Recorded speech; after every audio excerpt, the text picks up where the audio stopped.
Hi and welcome to this vlog. Today we are talking about the care worker visa, which is about to be scrapped. Yes, Home Secretary Yvette Cooper has come up with a plan to remove the care worker visa and potentially replace it with a skilled worker visa, which lines up with an expected salary and lines up with what they believe would be better suited to the people coming to work in the UK. Now, the care sector has been under scrutiny for quite a while because saying that they attract low-skilled labor and that low-skilled labor can be replaced by the British people themselves. A salary or a wage that is a minimum wage, that is part of the reason why they're finding it hard to recruit British citizens to do that work. Because the majority of British citizens do not actually want to do lower paid work and involve themselves in something where perhaps they feel that they have options. Whatever options that it is that they have, there is still a lot of unemployment and a lot of underemployment amongst immigrants as well. And it's all very well saying the care visa should be stopped, but I don't know if both Labour government and Reform UK, who want to bring immigration to zero, I don't really know what they're thinking about the impacts that it will have to the country.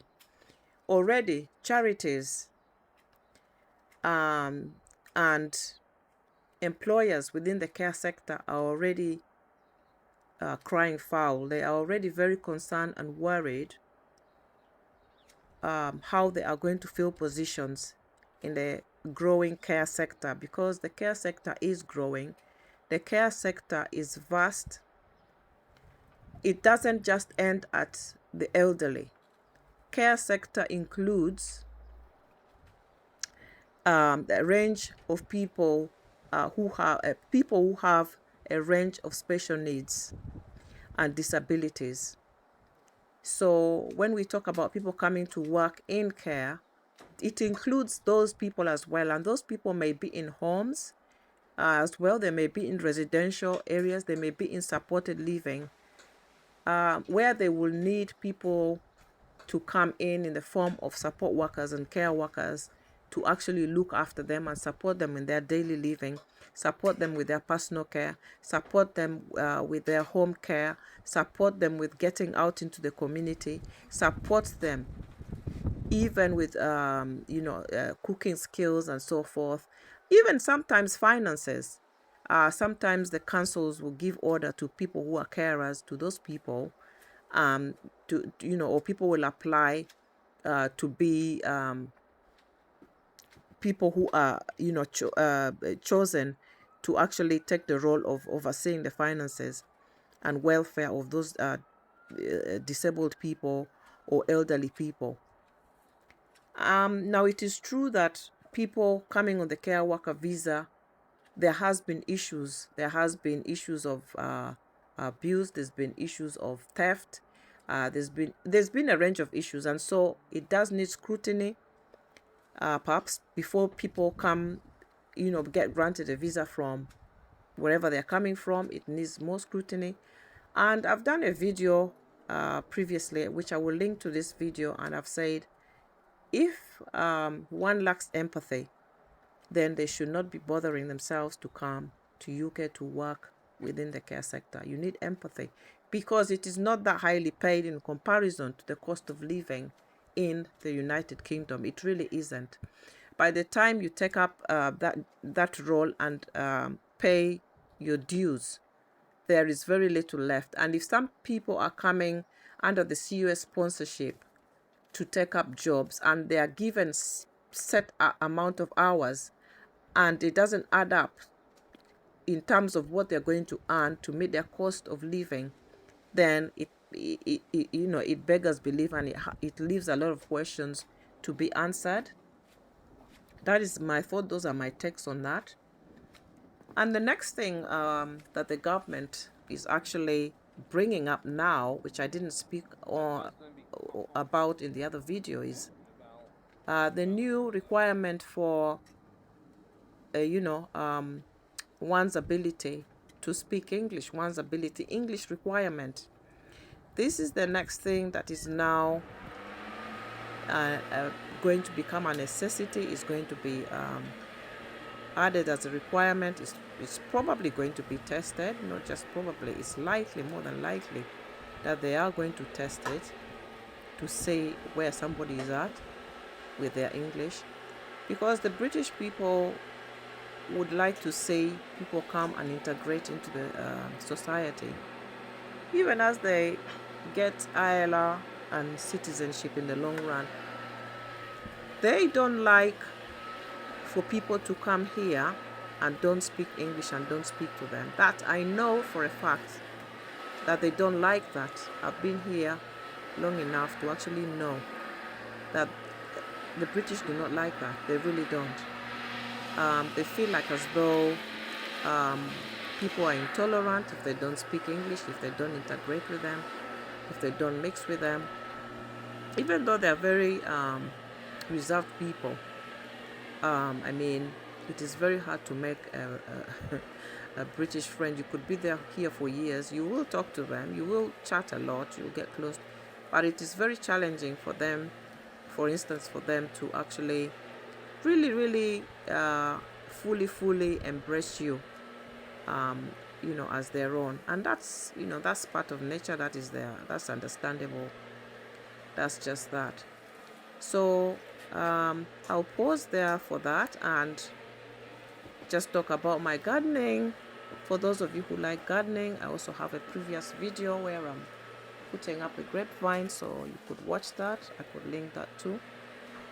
And this is something that we do every year. If it's not myself, it's one of my sons doing this. But I find it's something that I enjoy doing anyway. I enjoy my gardening. This is not my most favorite part, but I do do a lot of planting during the season, and I'll keep you updated. And it gets me out. There's a range of birds that come to my garden. One day, I'm just going to decide to just put up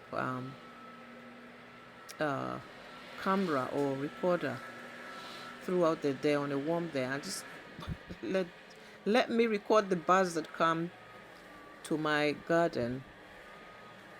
Now, I might sound so excited about a garden because I am, and I used to live on a 5th floor flat in London without a lift when I had my first 3 sons, and I really struggled, and all my prayer is that I would like a house with a garden.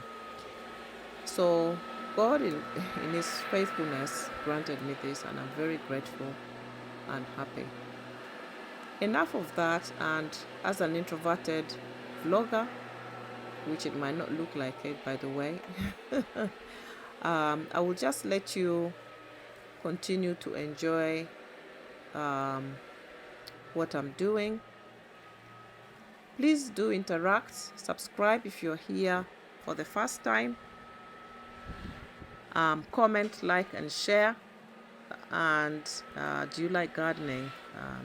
What are your thoughts on the changing policies in the UK? What are your thoughts about the new government reform? How is life treating you in the UK? Do you also like gardening? Let's have a conversation. I like to interact with you all and enjoy.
So by now I was winding down. It was a really warm day and the grass was quite long, and the mower kept bumping and I had to pull it backwards and turn it around and so forth. That's just part of it. So yeah, overall, thankfully the grass is now short and it's looking a lot better already. What do you think? I'm ready for the next few weeks, and I think it's going to be dry weather for some time now around here. That's forecast, so there may be little chance of it growing very rapidly. If it does, we'll be back to it again before the summer holidays perhaps. If you're new here and you've enjoyed my content, do well to subscribe, share the video, like the video, comment, and turn on the notification button so that you do not miss videos similar to this and potentially other videos as well. If you've watched up to now, thank you so much for watching. Until next time, God bless and bye-bye.